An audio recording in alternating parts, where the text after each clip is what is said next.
बच्चों, आज के इस वीडियो में आपका बहुत बहुत स्वागत है। पुनरावृत्ति का क्रम चल रहा है बाल महाभारत का, और जिसमें मैं द्रौपदी स्वयंवर पाठ पर आ गई हूँ। पाठ 12 द्रौपदी स्वयंवर।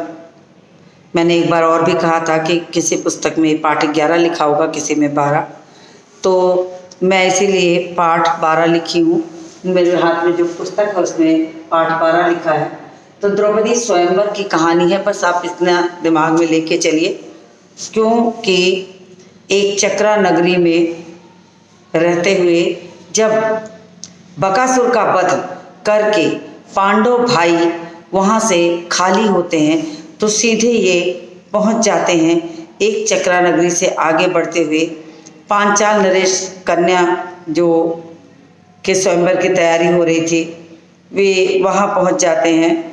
तो कहानी द्रौपदी स्वयंवर की चलती है। बकासुर का वध करने के बाद बहुत दिनों तक ये वहाँ न रहने के कारण जिस समय पांडव एक चक्रा नगरी में ब्राह्मणों के वेश में जीवन बिता रहे थे, उन्हीं दिनों पांचाल नरेश की कन्या द्रौपदी की स्वयंवर की तैयारियां हो रही थी।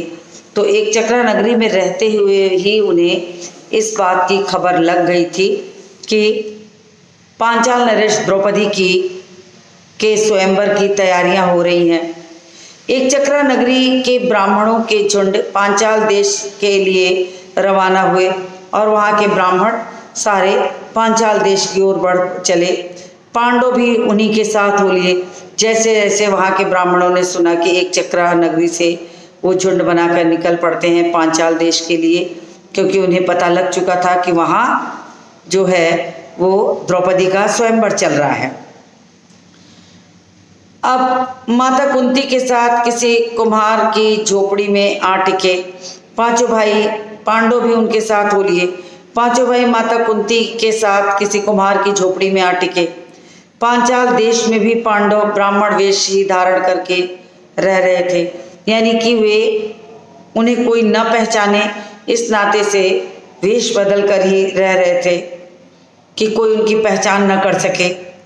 स्वयंवर मंडप में एक बृहदाकार धनुष रखा था, बहुत बड़ा। बृहद आकार शब्द है, बृहदाकार शब्द पे ध्यान दीजिएगा कि मैं आपको शब्द का मतलब समझा देती हूँ ताकि उसको आप आसानी से समझ सकें। शब्द है बृहदाकार। इसको मैं संधि विच्छेद कर देती हूँ। बृहद, बृहद और धन आकार, बहुत बड़े आकार का। बृहद का मतलब था बड़ा, यानी बहुत बड़े आकार का एक धनुष वहां रखा रहता है, बड़े आकार का। तो वो मैंने समझा दिया, बृहदाकार शब्द आया है। धनुष रखा था जिसमें डोरी तारों से बनी हुई थी।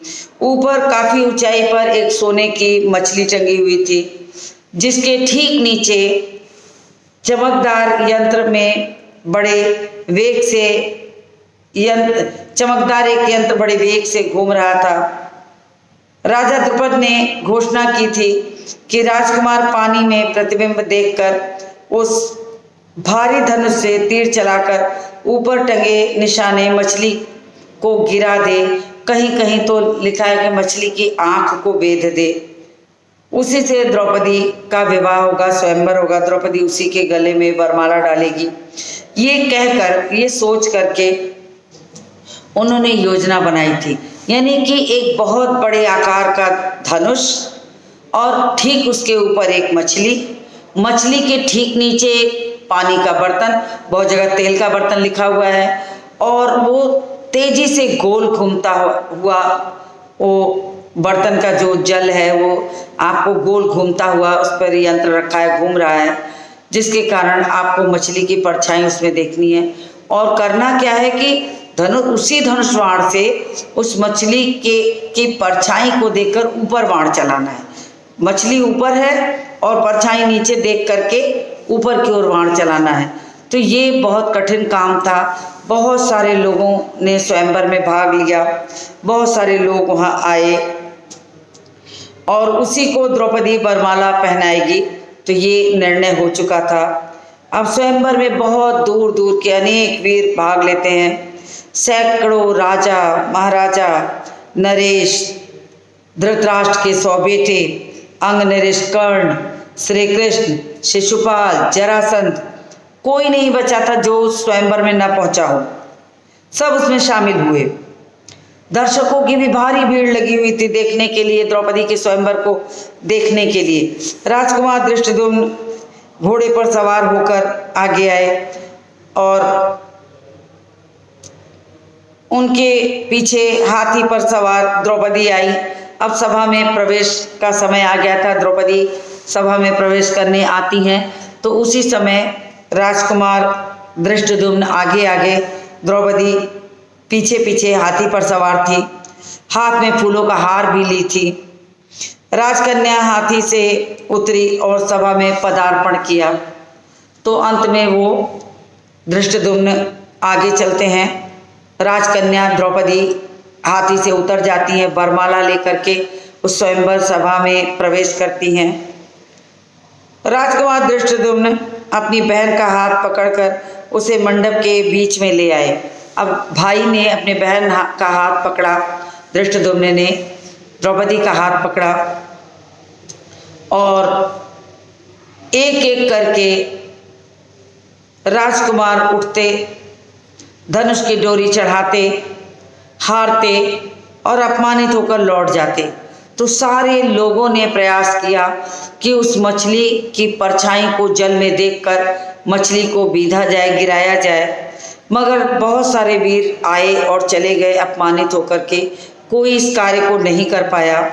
कितने ही सुप्रसिद्ध वीरों ने को इस प्रयास करने का यहाँ मौका मिला, लेकिन सबको मुंह की खानी पड़ी। वापस हार करके अपनी जगह पर बैठ गए। शिशुपाल, जरासंध, शल्य, दुर्योधन जैसे पराक्रमी राजकुमारों ने भी अपने को आजमाया, देखा, प्रयास किया कि द्रौपदी की वरमाला उनके गले में पड़ जाए। कोई चूका नहीं, सबने कोशिश की। अब सब हार गए, असफल हो गए और वापस अपनी जगह पर आकर बैठ जाते थे। कर्ण की बारी आई तो सभा में एक लहर सी दौड़ गई। सबने सोचा अंग नरेश जरूर सफल हो जाएंगे। तो जब सारे लोग हार गए तो अंग नरेश की बारी आ गई। अंग नरेश यानी कर्ण की। और वो उठते हैं, सोचते हैं कि अब मैं भी अपनी किस्मत और अपने बल को आजमा लूँ। वे खड़े हो जाते हैं, धनुष उठाकर खड़ा कर दिया और तान कर प्रत्यंचा भी चढ़ानी शुरू कर दी। डोरी के चढ़ाने में अभी बाल भर की भी कसर रह गई कि इतने में धनुष का डंडा उसके हाथ से छूट गया और उछलकर उनके मुंह में लगा। अब सीधे धनुष की डोर को चढ़ाने के लिए उन्हें क्या करना होता है, धनुष को ऐसे मोड़ करके और उस पर प्रत्यंचा चढ़ानी होती है, तब वो बाण धनुष के आकार में बिल्कुल तैयार होता है। तो उन्होंने यही किया, धनुष को उठाया, मोड़ा, प्रत्यंचा को चढ़ाने की कोशिश की कि अचानक वो डंडा जो रहता है छूटता है और छूटकर खुद उनके मुंह में जाके जोर से लगा। अपनी चोट सहलाता हुआ कर्ण अपनी जगह पर लौट आया। किस्मत आजमाना तो दूर, बाण चलाना तो दूर, उनके मुंह में इतनी जोर की चोट लगी कि वो उस चोट को सहलाते हुए ही वापस अपनी जगह पर आकर बैठ गए। और कर्ण अपनी जगह पर बैठ जाते हैं। इतने में उपस्थित ब्राह्मणों के बीच से एक तरुण उठ खड़ा हुआ। ब्राह्मणों की मंडली में ब्राह्मण वेशधारी अर्जुन को यूं खड़ा होते देख सभा में बड़ी हलचल मच गई। अब जब सारे लोग हार गए तब अर्जुन ने सोचा कि वे अब किस्मत आजमाने के लिए हिम्मत करते हैं और उठते हैं। और जैसे ही वो उठते हैं, ब्राह्मणों की मंडली में वे ब्राह्मण वेशधारी अर्जुन को देखा। सभा में एकदम खलबली मच गई।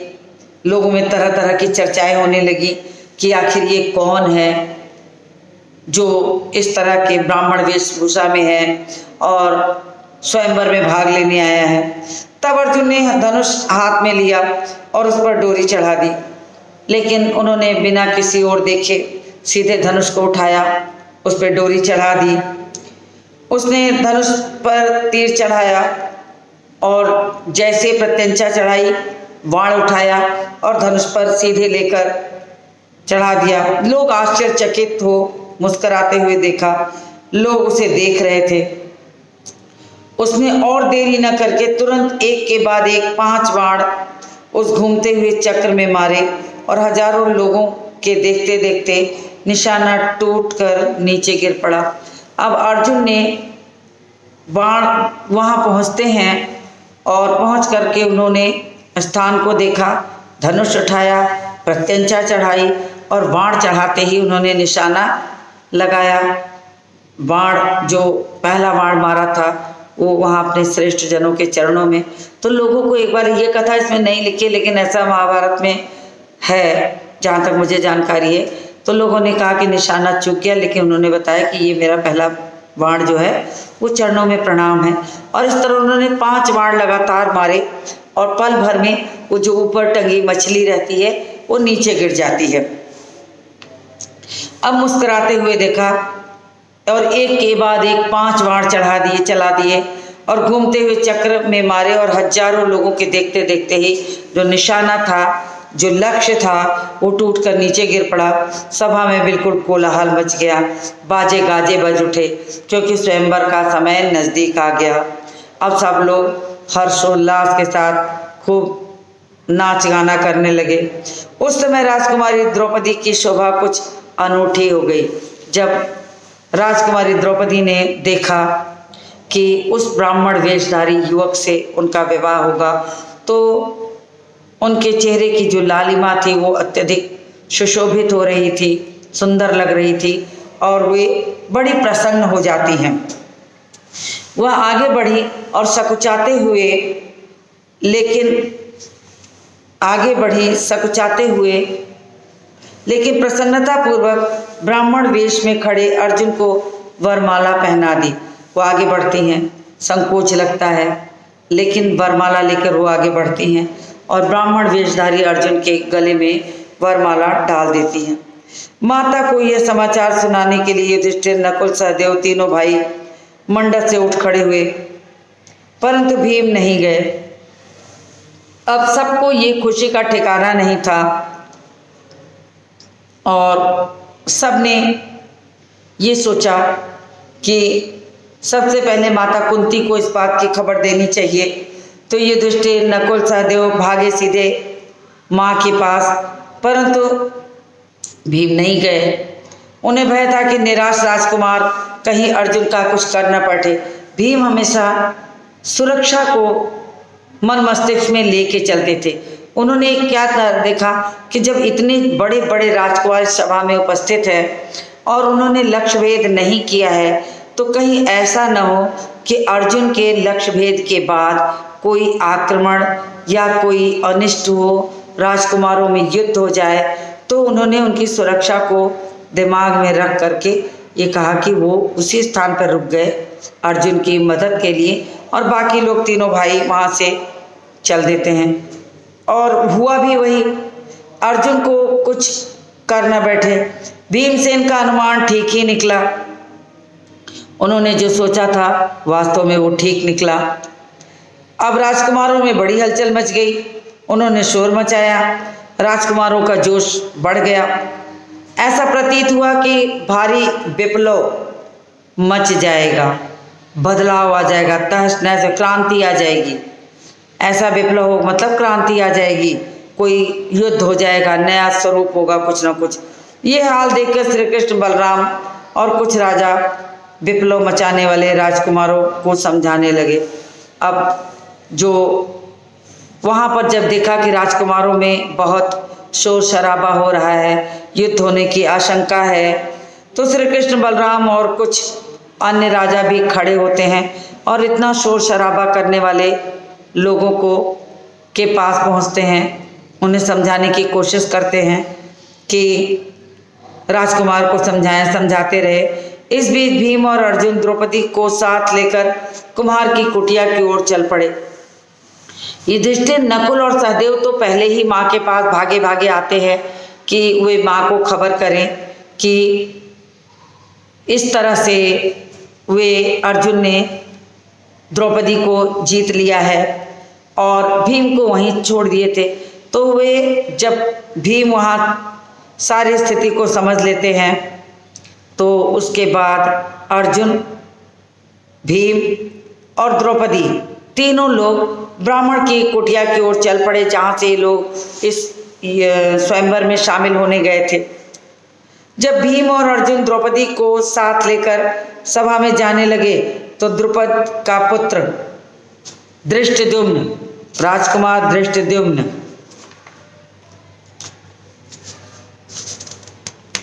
चुपके से उनके पीछे हो लिए, क्योंकि राजकुमार धृष्टद्युम्न के मन में ये आशंका थी कि ब्राह्मण वेशधारी ये लोग हैं कौन। तो जब वो तो जीत ही चुके थे, अर्जुन और भीम उन्हें लेकर के निकलते हैं, तो धृष्टद्युम्न को ये लगा कि ये पता लगाना बहुत आवश्यक है कि वास्तव में ये लोग हैं कौन। अब धृष्टद्युम्न ने उनका पीछा किया, पीछे चल पड़े। राजकुमार की कुटिया के में उसने जो देखा उससे उनके आश्चर्य की सीमा नहीं, और धीरे धीरे वे वहाँ पहुँच गए धृष्टद्युम्न कि वो जानना चाहते थे कि द्रौपदी का विवाह आखिर हुआ किससे है। भाई थे, उनके मन में ये स्वभाव था इस बात का आना कि वास्तव में विवाह हुआ किससे है। तो ये सोच करके वे जो रहते हैं उनके पीछे पीछे हो लिए, और उनके आश्चर्य की सीमा न रही। वह तुरंत लौट आया और अपने पिता से बोला, पिताजी मुझे तो ऐसा ही लगता था कि ये लोग कहीं पांडव न हों। अब वहाँ पहुँच करके धृष्टद्युम्न ने अपने पिता से कहा कि मुझे शंका ही थी, परंतु मेरी शंका बिल्कुल सही निकली। ये पांडव ही हैं जिन्होंने द्रौपदी का वर्ण करके जीत करके ले गए हैं। तो उन्हें बताते हैं, और बहन द्रौपदी उस युवक की मृगछाला पकड़े अब जाने लगी, तो मैं भी उनके पीछे पीछे हो लिया। धृष्टद्युम्न ने अपने पिता द्रुपद को बताया, राजा द्रुपद को बताया कि जब मेरी बहन द्रौपदी आगे बढ़ी तो मैं छिप छिपाकर उनके पीछे पीछे हो लिया, और एक कुम्हार की, और मैं पीछे पीछे होते हुए मैं जब पहुंचता हूं तो देखता हूं कि ये सारे लोग एक कुम्हार की कुटिया में जा रहे हैं। कुम्हार की झोपड़ी आ पहुंचे, वहाँ अग्नि की शिखा की भांति एक तेजस्वी देवी बैठी हैं, और वो कहते हैं कि जब मैं वहाँ पहुँचा तो मैंने देखा कि एक वहाँ देवी विराजमान है जिनके चेहरे पर अग्नि सा तेज था, उनका सुंदर स्वरूप था, तेजस्वी देवी जैसी लग रही थी। वे वहाँ बैठी थी। वहाँ जो बातें हुई उनसे मुझे विश्वास हो गया कि वह कुंती देवी ही होनी चाहिए। तो उन्होंने कहा कि मैंने जो उनके मुख से बातें सुनी वो सुन करके मुझे ऐसा लग रहा था कि जैसे वे कुंती ही हों। तब राजा द्रुपद ने बुलावा भेजने पर पांचों भाई माता कुंती और द्रौपदी के साथ लेकर राजभवन पहुँचे। अब राजा द्रुपद को जब इस बात का पता चल गया कि द्रौपदी का विवाह अर्जुन से हुआ है, तो वे उनको बुलावा भेजते हैं, निमंत्रण भेजते हैं। माता कुंती और द्रौपदी के साथ सारे लोग राजभवन पहुंच जाते हैं। युधिष्ठिर ने राजा को अपना सही परिचय दिया। तब युधिष्ठिर ने अपना परिचय दिया, बताया कि वास्तव में वे कौन हैं, और यह जानकर वे पांडव हैं। राजकुमार द्रुपद फूले नहीं समाये। राजकुमार द्रुपद को जब ये पता चल जाता है कि ये पांडव हैं तो उनकी खुशी का ठिकाना नहीं था। वे हमारे खुशी के फूले नहीं समा रहे थे, और उन्होंने द्रुपद ने उनकी इच्छा पूरी हुई। ऐसा लग रहा था जैसे उन्होंने उन्हीं के लिए ये स्वयंवर रचा हो, उनकी इच्छा पूरी हो गई थी। तो फिर द्रोणाचार्य की शत्रुता की मुझे चिंता नहीं रही। अब महाबली अर्जुन मेरी बेटी के पति हो गए हैं। अब उन्हें लगा कि मेरी बेटी के पति अर्जुन हैं, तो भला द्रोणाचार्य से उनकी क्या चिंता करने की आवश्यकता है, जिसकी बेटी का पति ही अर्जुन है। वो मन ही मन सोचने लगे कि द्रुपद और द्रोणाचार्य का तो बैर शिक्षा काल से ही था, जब वो लोग राजकुमार थे, वहाँ विराजमान थे। तो अभी से उनके अंदर वैर था। राज जब गुरु शिक्षा ले रहे थे उसी दौरान द्रुपद ने उनसे कभी कह दिया था कि जब मैं राजा हो जाऊंगा तो मैं आपको ये राज का कुछ हिस्सा, आधा हिस्सा दे दूंगा। और जब शिक्षा का समय व्यतीत हो गया, वे वहाँ से निकलते हैं और कुछ समय के पश्चात ऐसी स्थिति आती है कि द्रुपद को राजा बनने का मौका मिलता है। उसके पहले ही उन्होंने ये भी सुना था कि वे परशुराम जी अपनी धन संपत्ति बांट रहे हैं। तो आपने पीछे ये कथा पढ़ी है, सुनी होगी। तो उनके मन में, क्योंकि वो बहुत गरीब थे, तो उनके मन में आया कि परशुराम के पास जाना चाहिए, उनसे कुछ धन की याचना करनी चाहिए, निवेदन करना चाहिए। लेकिन जब वो परशुराम के पास पहुंचते हैं तो सब कुछ बांट चुके थे।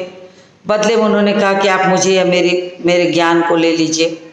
तो द्रोणाचार्य ने धनुर्विद्या उनसे सीख ली, लेकिन उनके मन में अभी भी ये बात समाई थी कि द्रुपद ने उन्हें ये कहा है कि जब वो राजा हो जाएंगे तो आधा राज उन्हें दे देंगे। तो उन्हें लगता है कि इनके पास जाकर एक बार ये बात रखनी चाहिए, कहना चाहिए। तो वो वहाँ जाना चाहते हैं। तो उन्होंने जाने की ठानी और पहुँच जाते हैं। अब द्रुपद तो मद में थे, उन्हें लगा कि मित्रता तो शिक्षा के दौरान हुई थी, इस मित्रता का क्या अर्थ? कहीं एक राजा और एक गरीब की मित्रता होती है। उन्हें लगने लगा मित्रता तो बराबर वालों में होती है। अब द्रोणाचार्य तो ये चाहते थे कि मित्रता में ही जो वचन दिया गया उस वचन को द्रुपद पूरा करे। द्रुपद घमंड में हो जाते हैं और वो कहते हैं, सोचते हैं कि मित्रता तो हमेशा बराबरी वालों में करनी चाहिए। तो उन्होंने इसी तरह से कहकर द्रोणाचार्य को अपमानित किया था कि मित्रता कहीं एक राजा की एक गरीब से होती है। तो उन्होंने ये ठान लिया था कि वो इस बात को हर हालत में बदला लेंगे। और वो बदला उनके मन में आया। तो जब द्रोणाचार्य राजगुरु बन जाते हैं कौरवों के, यहाँ के गुरुदक्षिणा के समय की बात आती है तो द्रुपद से युद्ध होता है। उन्होंने वही मांगा, द्रुपद को अपने शिष्यों पांडव और कौरव से भेजते हैं और भेज करके उन्हें बंदी बना लाते हैं। बंदी बनाने के बाद उन्होंने वो वचन याद दिलाया कि तुमने कभी ऐसा भी कहा था। उसके बाद उन्हें आधा राज दे के वापस भेज देते हैं। कहने का तात्पर्य कि द्रोणाचार्य ने अपना बदला लिया। लेकिन जब द्रुपद की पुत्री द्रौपदी का विवाह अर्जुन से हो जाता है तो फिर उनके मन में आता है कि अब द्रोणाचार्य से उन्हें कोई डर नहीं है। तो उनके मन में बदले की भावना जो रहती है वो आ जाती है कि अब मैं द्रोणाचार्य से अपना बदला ले सकता हूँ। तो उनके मन में आया कि अब उन्हें कोई इस बात का कोई भी डर नहीं है। तो युधिष्ठिर ने राजा को अपना सही परिचय दे दिया। यह जानकर वे पांडव हैं। राजा द्रुपद फूले न समाये। फूले न समाये ये मुहावरा मतलब अत्यधिक खुश होना। मैं यहाँ एक मुहावरा लिख देती हूँ, फूला न समाना। फूला, मैं इसको मुहावरे की तरह लिख रही हूँ, फूला न समाना। तो ये एक मुहावरा है और मुहावरे का प्रयोग करना होता है। आपको वाक्य प्रयोग आता है मुहावरे का, जिसका तात्पर्य होता है अत्यधिक खुशी, अत्यधिक खुशी। अब आपको जब भी इसका अत्यधिक खुशी, जब भी इसका वाक्य प्रयोग करना हो तो आप भले कक्षा 7 के विद्यार्थी हैं, लेकिन आपको मैं ये बता दूं कि जहाँ कहीं पाठ में मुहावरे आए और मुहावरों का वाक्य प्रयोग आपको करना है तो इन मुहावरों का वाक्य प्रयोग आपको एक शब्द में या एक वाक्य में न किया करें। क्योंकि अगर आपने कहा राम फूला नहीं समा रहा तो प्रश्न उठता है क्यों फूला नहीं समाया। इस क्यों को जब आप उसमें जोड़ देंगे तो आपका मुहावरे का वाक्य प्रयोग बिल्कुल सही हो जाएगा। तो मैं आपको यही बताना चाहती हूँ कि जब कभी भी मुहावरों का वाक्य प्रयोग करें तो बिल्कुल ऐसे करिए कि उसके कारण उसका कारण भी उसमें जुड़ा हो।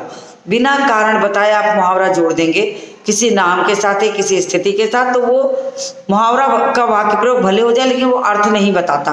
तो ऐसी स्थिति में वो त्रुटियों में जोड़ा जाता है और आप जब आप बड़ी कक्षाओं में आएंगे तो ये बिल्कुल काट दिया जाता है। तो मान लीजिए मुहावरा है कि फूला ना समाना, तो अत्यधिक कि आप कह सकते हैं कि मोहन का परीक्षा, मोहन का, मैं इसको बटा के फिर से लिखती हूँ, मोहन का परीक्षा परिणाम पूरे विद्यालय में, देखिए मैं लिख रहा हूँ, मोहन का परीक्षा परिणाम पूरे विद्यालय में चर्चा का विषय था जब उनके माता पिता ने सुना तो वे